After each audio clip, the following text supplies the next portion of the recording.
ano eleitoral é o momento mais adequado para que um povo possa debater seus grandes problemas estratégicos e decidir o seu destino. O povo brasileiro tem a oportunidade histórica agora em 2022 de parar o curso de destruição imposto pelo governo Bolsonaro e recuperar aquilo que foi demolido, especialmente suas empresas estatais, seus direitos laborais e de seguridade social. Esta é a agenda central para o povo brasileiro. Bolsonaro quer continuar o processo de destruição, de recolonização do Brasil. Lula conclama a recuperar tudo aquilo que foi desnacionalizado e privatizado. Não é, portanto, uma eleição qualquer, mas uma questão de vida ou morte para uma nação ter soberania e justiça social. Latitude Brasil está começando. Alô, amigos e amigas do programa Latitude Brasil por Telesur. É uma grande satisfação estarmos aqui juntos outra vez para trocarmos ideias sobre os temas centrais acerca do Brasil. O Brasil e suas possibilidades, o Brasil e as suas necessidades, o Brasil que pode desempenhar um papel muito superior a tudo o que ele já desempenhou no passado e que pode ser uma peça muito importante no cenário internacional. Mas, para isso, tem algumas premissas, algumas tarefas a fazer dentro de casa, e é sobre esse tema que nós vamos discutir hoje. Nosso convidado é um especialista nessa matéria, doutor e professor Gilberto Percovitch. Professor Gilberto Percovitch é professor de Direito Econômico da Faculdade de Direito da Universidade de São Paulo e autor de um livro que chama muita atenção. O título é Estatizações, Possibilidades e Necessidades. Esse título, ele já por si só, ele levanta uma questão inicial, e eu cumprimento o professor, agradeço por ter aceito o nosso convite, dou as boas-vindas aqui em Telesur e pergunto, essa matéria vai fazer parte, como deve fazer, desse ano eleitoral, da agenda eleitoral no Brasil hoje? Boa noite, professor. Boa noite, Beto. Eu queria saudar todos os que estão nos assistindo aqui pela Telesur, essa grande iniciativa de integração latino-americana. Agradecer imensamente o convite, né? Esse tema é o tema de um livro que, como você mencionou, acabei de lançar junto com outro colega, o professor José Augusto Fontoura Costa, que é professor de Direito Internacional lá na USP, meu colega. E esse tema da nacionalização é um tema que nós reputamos essencial para a retomada do desenvolvimento no Brasil, para a reconstrução do Estado brasileiro. Então, não sei se vai, mas deveria ser um dos temas centrais do debate político brasileiro, tanto nesse ano de eleições, quanto nos próximos anos, né? É um tema que é fundamental para a recuperação do país. Mas por que ele não seria, já que o Brasil, numa época como a de um processo eleitoral, deve discutir o seu destino e suas questões chaves estratégicas? Quem é que não quer debater isso? Então, Beto, quem não quer são os mesmos de sempre, né? A grande mídia corporativa, o sistema financeiro, os que se beneficiaram com a privatização e o desmonte do Estado, e, infelizmente, né, vários políticos que são ligados a esses interesses, né? Então, eles acabam tentando barrar esse diálogo, barrar essa discussão e colocando obstáculos que não existem. E esse, na realidade, foi o objetivo do livro, mostrar que a questão da nacionalização, juridicamente, no Brasil, seja em termos de direito interno, né? Do nosso direito constitucional, do nosso direito administrativo, do nosso direito econômico, seja em termos de direito internacional, não há nenhum obstáculo jurídico para um governo que eventualmente queira retomar aquilo que foi privatizado ou entregue para a iniciativa privada ou dado de bandeja na Bacia das Almas, como vem acontecendo nos últimos anos. A questão da nacionalização é eminentemente uma questão política, de decisão política. Então, tem que ser um governo que sabe que vai enfrentar uma série de pressões, que vai enfrentar uma série de obstáculos, mas que são obstáculos perfeitamente superáveis, e as pressões existem para toda e qualquer política que busque perseguir o interesse público, como bem nós sabemos no Brasil. Professor Gilberto Bercovitch, em muitos países, em várias partes do mundo, fizeram aquele vendaval de privatizações altamente destrutivo para a soberania desses próprios países, estão revendo, estão renacionalizando, estão reestatizando. No caso brasileiro, o senhor levanta a chave, nacionalizações. Quais são as possibilidades e quais são as necessidades? Bom, como você bem destacou, na Europa, mesmo nos Estados Unidos, mas na Europa, vários países europeus, na Alemanha, na França, na Inglaterra, na Espanha, há uma série de renacionalizações, reestatizações de setores que foram privatizados, seja na prestação de serviços públicos, seja em empresas estratégicas. Na América Latina mesmo, nós estamos vendo, quer dizer, tem o caso da Venezuela, tem o caso da Bolívia, tem o caso da Argentina. A Argentina fez isso com a YPF, a petroleira, ainda no governo da Cristina Kirchner. Teve outras agora nacionalizações com o Alberto Fernandes, no setor energético e no setor agrícola. E no México, o López Obrador está revendo a privatização do setor elétrico no México, está reampliando o papel da Pemex, né? Então, há vários países no nosso entorno que estão revendo isso.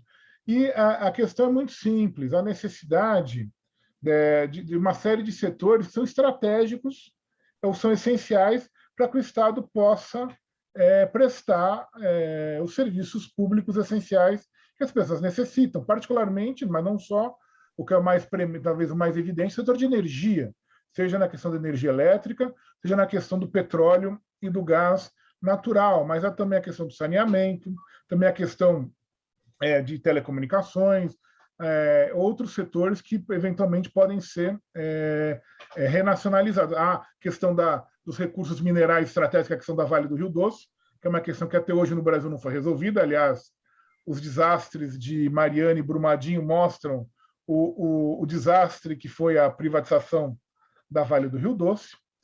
Então, há uma série de setores que deveriam ser retomados pelo Estado, seja porque são estratégicos, seja porque também foram passados para a iniciativa privada de maneira absolutamente atabalhoada, para não dizer ilícita. Por exemplo, esse processo de venda de ativos da Petrobras, que nós estamos vendo nos últimos anos, é um processo feito à margem, ao arrepio da própria legislação. A venda das refinarias, por exemplo, contraria não só a legislação do petróleo, mas contraria a própria lei de desestatização. A lei de desestatização, que é uma lei foi do Collor, depois foi refeita no Fernando Henrique, ela tem lá um artigo expresso, artigo 3º, que tira da privatização alguns setores, o Banco do Brasil, a Caixa Econômica, e tira também o setor do petróleo. Ou seja, eles estão fazendo isso ao arrepio da lei. Fora a questão que também sabemos, né, da venda de vários desses ativos feitos com preço abaixo do preço que eles valem, né, às vezes por metade do preço, menos ainda. Isso, até tem um outro texto que eu e o professor José Augusto fizemos há alguns anos, a gente dizia que isso era uma espécie de receptação, né, porque, afinal... No caso brasileiro, nós tivemos uma série de privatizações que ultrapassaram a legalidade, entraram na linha da criminalização mesmo, né? Com preços negativos, como foi o caso da Vale do Rio Doce, por exemplo. Agora, em tudo isso tem havido uma estranha e sinistra conivência, omissão ou permissão do próprio Supremo Tribunal Federal, que não deveria permitir, porque deveria cumprir a lei e exigir a última palavra pelo Congresso. Por que isso? Bom, o Supremo Tribunal Federal, infelizmente, hoje é uma maioria que tem por ideologia o Estado mínimo. Eu dou o exemplo paralelo ao exemplo, tem a questão da decisão sobre privatização, que eu já vou mencionar, mas tem duas em paralelo a questão dos direitos trabalhistas. A Constituição de 88 ela é clara na defesa dos direitos trabalhistas, não tem dúvida, não precisa ser nenhum jurista para entender isso, está escrito no texto da Constituição a proteção dos direitos trabalhistas, uma série de direitos. E o Supremo Tribunal Federal vem decidindo que a reforma trabalhista do Temer, que destruiu os direitos trabalhistas no Brasil, é constitucional. Quer dizer, ao contrário do que diz o próprio texto da Constituição. Foi a mesma coisa nessa questão das privatizações. Eles tomaram uma decisão absolutamente sem pé nem cabeça, em que falava, não, a matriz, a holding, né, ela não pode ser privatizada sem lei, mas as subsidiárias, as filiais, podem. Então, quer dizer, pode vender a Petrobras inteira e deixar só o prédio ali no Rio de Janeiro, né? Se é que o prédio ainda não vai ser transformado também numa subsidiária para ser vendido, vai ficar só a plaquinha, né? E a plaquinha a gente faz uma lei para vender. Quer dizer, quem toma uma decisão dessa não tem a mínima noção do que é o direito societário, do que é uma empresa, do que é uma empresa estatal e do que é, particularmente, a importância do setor público, do setor empresarial público do Estado. Quer dizer, parece que são pessoas que não têm noção da própria realidade que a circunda. Infelizmente, vai tomar essa decisão. Mas a decisão também não é algo que não possa ser superado, porque a própria Constituição permite que sejam retomados esses bens. Outro argumento que se usa muito, né, que a gente escuta muito, inclusive em pessoas de esquerda, não podemos violar os contratos, né? Mas que os contratos são algo eterno, né? As pessoas não entendem o que é um contrato. Um contrato é um instrumento dinâmico que regula uma relação patrimonial. É isso. Não é uma cláusula pétrea que ninguém pode mexer da organização do Estado. Como qualquer relação patrimonial, pode ser modificado, pode ser extinto a qualquer tempo e vai ser resolvido na esfera patrimonial. Tem uma série de instrumentos, né? Nós vamos fazer aqui uma pequena pausa, professor Gilberto, e já voltamos nessa conversa com o professor de Direito Econômico da Faculdade de Direito da Universidade de São Paulo. Já voltamos.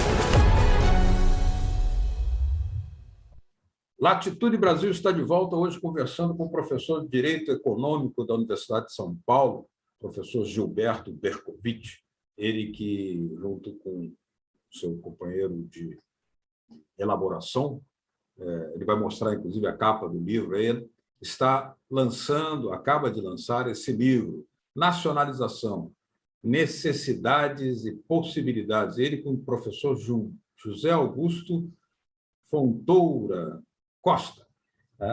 Então, esse é o tema que nós estamos abordando hoje, porque ano eleitoral é hora de discutir o destino do país. Porque se você não discute agora, só que eu queria lembrar o seguinte, o presidente Lula está liderando todas as pesquisas para eleições de outubro, ele disse que vai cumprir a Constituição para valer. E também disse que só tem sentido ele voltar ao Palácio do Planalto se for para fazer bem mais do que ele fez. Mas eu lembro, professor Bercovitch, o senhor há de se lembrar também, que durante o primeiro governo Lula houve a tentativa do presidente do Banco BNDES, Carlos Lessa, de fazer um arranjo político para renacionalizar a Vale do Rio Doce. Não conseguiu, ele acabou demitido. E nenhuma daquelas privatizações ocorridas no governo Collor e também no governo Fernando Henrique Cardoso, foram revistas. Como é que esse desafio é visto pelo senhor? Bom, Beto, você lembrou muito bem essa tentativa do saudoso Carlos Lessa de tentar retomar o controle nacional da Vale. Infelizmente, não só ele não teve apoio do governo, na época, que era do governo do presidente Lula, como inclusive foi demitido do banco em virtude disso e de outros conflitos que teve com a equipe econômica, enfim, do governo. E você lembrou muito bem, nem o governo Lula, nem o governo Dilma reviram nenhuma das concessões, das privatizações feitas pelo governo Fernando Henrique ou pelo governo Collor.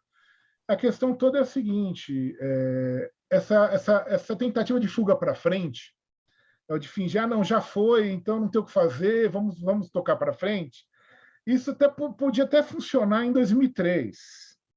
Mas agora, em 2023, não vai funcionar mais por um simples motivo. O desmonte do Estado foi tão grande, foi tamanho, que eu até brinco que eu não estou preocupado se vai ocorrer a renacionalização ou a reestatização. Eu só quero saber quando. Porque ela é inevitável. O setor energético do país foi destruído. A gente está vendo a conta de luz do brasileiro, o gás, né? Os combustíveis a preços escorchantes. As pessoas no Brasil não têm renda para pagar esses preços. Não adianta você atrelar o preço da Petrobras aos preços internacionais de combustíveis. As pessoas não têm renda para conseguir pagar esse tipo de preço, além de ser completamente equivocada a forma de cálculo. Isso aí já foi demonstrado por uma série de pessoas aí ligadas à EPET, a Estação dos Engenheiros da Petrobras, a FUP, a outras, eu não preciso nem ficar entrando muito nisso. Mas a questão toda é a seguinte, são temas, são preços, são serviços que são essenciais ao cidadão. As pessoas, você explicar, quando a gente explica para as pessoas a importância da Petrobras, da Eletrobras, dos Correios, dos bancos públicos, mesmo da Vale do Rio Doce, as pessoas entendem, porque diz respeito ao dia a dia delas, diz respeito ao prato de comida delas, ao ônibus que elas pegam, ao seu conforto na sua casa, até a luz, a água quente no seu chuveiro, enfim, ao saneamento, às formas de água, de esgoto, onde tem, porque no Brasil, infelizmente, não tem para boa parcela da população. Mas, quer dizer, tudo isso diz respeito ao dia a dia. Então, eu não entendo esse medo que, às vezes, setores aí ligados aí à esquerda têm de falar desse assunto, ou de simplesmente, não, já foi, paciência, né? Porque a verdade é o seguinte, se não for para retomar isso, para poder reconstruir o país, para poder incluir essa população, eu não sei para que está disputando também a eleição. É só para cumprir tabela, tá bom, vai tirar o atual governo, que é um desastre, até aí todo mundo concorda. Então, no dia 1º de janeiro, vamos ser todos felizes, mas e no dia 2 de janeiro? Né? Como é o problema? É o dia 2 de janeiro, não é o dia 1º de janeiro de 2023. O dia 2, dia 1º todo mundo está fazendo festa. O problema é o dia 2. Né? E daí é verdade. Agora, como é que o senhor analisa, do ponto de vista histórico, econômico, uma aparente contradição? As grandes estatizações no Brasil foram realizadas na era Vargas, que fundou o Estado brasileiro, praticamente. Mas, no período militar da ditadura, e o senhor não tem nada a ver com a ditadura militar, praticamente não se realizaram nenhuma privatização. Ao contrário, expandiram as estatizações, inclusive o próprio general Geisel era um estatizante, nacionalista, a Embrapa, a Embratel, surgiram várias outras.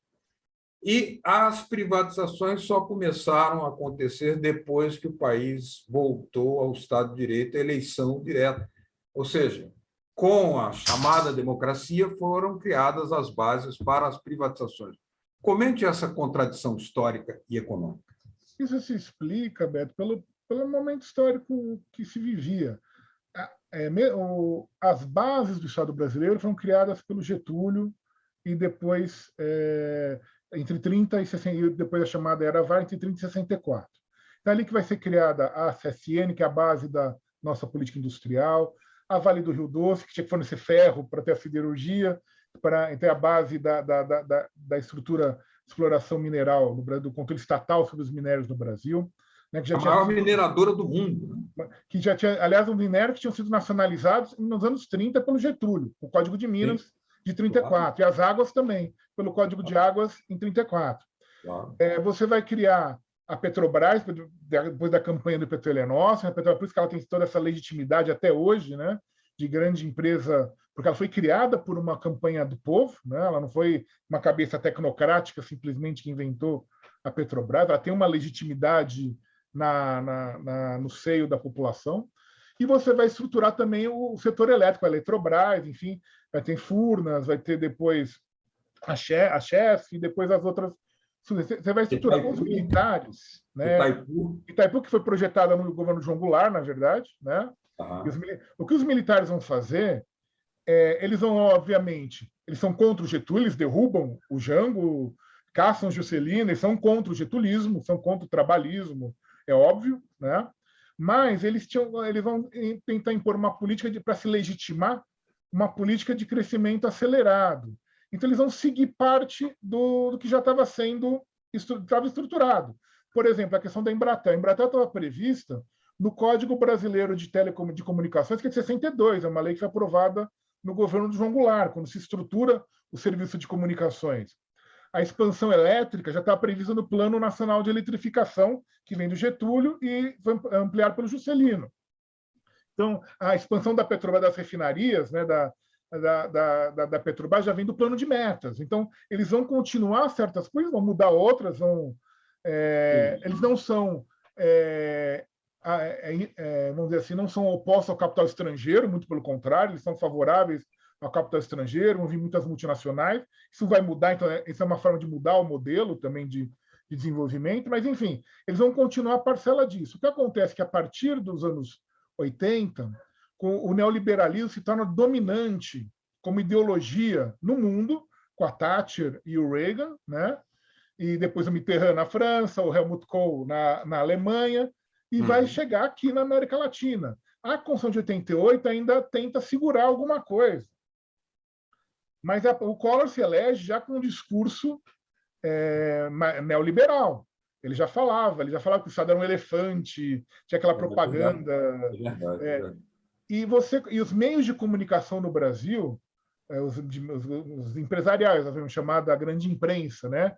Ou como dizia o nosso saudoso amigo Paulo Henrique Amorim, o PIG, né? O Partido da Imprensa Golpista, né? Esses vão ser totalmente, porque eles têm interesses econômicos na privatização.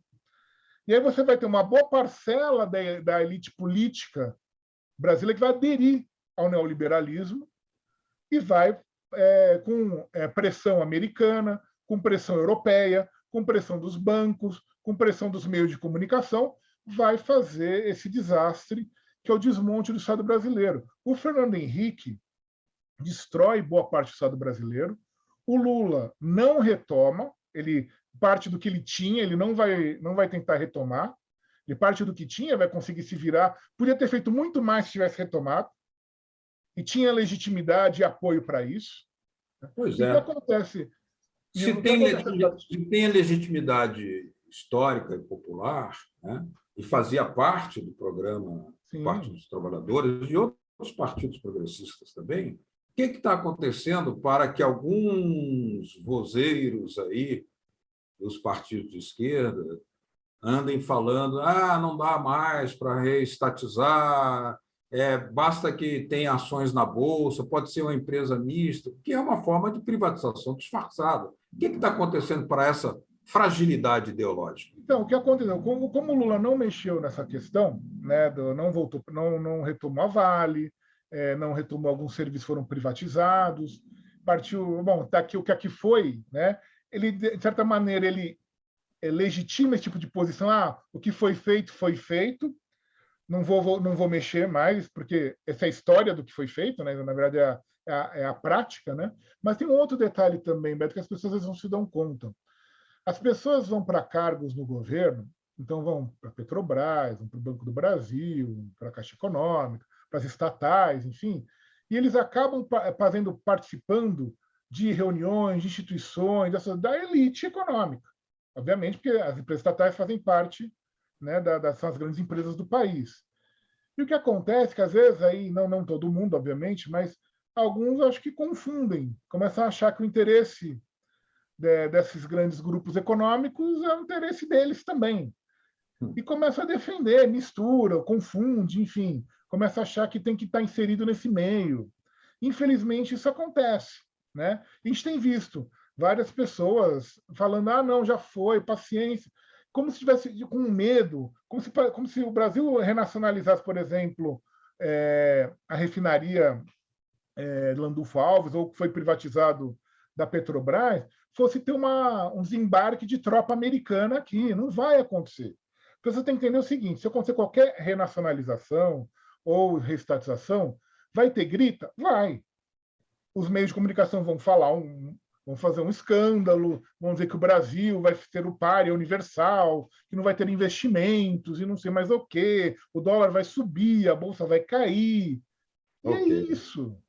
Porque o que vai acontecer na Argentina? A Cristina Kirchner restatizou a YPF. A YPF Bolívia também. A Bolívia também. A Bolívia também, mas vamos no caso da Argentina, que é mais fácil, até porque é um caso até pior, porque na Bolívia eles retomaram ativos que tinham sido privatizados, né? A Argentina foi a empresa inteira, né, que tinha sido privatizada, a YPF. E aí o que acontece? A Cristina, quando restatiza, a então proprietária da YPF era uma empresa espanhola, a Repsol, né? Que tinha a maioria do controle. E ela fez um escândalo, foi na União Europeia, disse que a União Europeia iria romper relações com a Argentina, e não sei o quê, e fez o diabo. O que aconteceu? A Cristina manteve a nacionalização, o Clarim fez todo o escândalo, e ela manteve a decisão. Eles se acertaram, a Argentina aliás, a Argentina depois também tem um problema que o Brasil não tem, porque a Argentina tem acordo de proteção de investimento estrangeiro. O Brasil, ainda bem, nunca teve, porque isso torna mais difícil, porque tem que ter outras garantias, pode se meter, às vezes, até arbitragem, enfim. Então, o Brasil não tem isso, não tem nenhum tipo de problema com isso. A Argentina tinha, então foi uma negociação mais difícil, mas se acertaram, ela acertou a indenização, acabou. Muito obrigado, professor Gilberto Bercovitch. Muito obrigado a todos que nos acompanharam. Na semana que vem estaremos aqui novamente com um novo tema crucial para entender o Brasil e para iluminar aquela consciência sobre a necessidade da integração latino-americana. Aquele abraço. Tchau.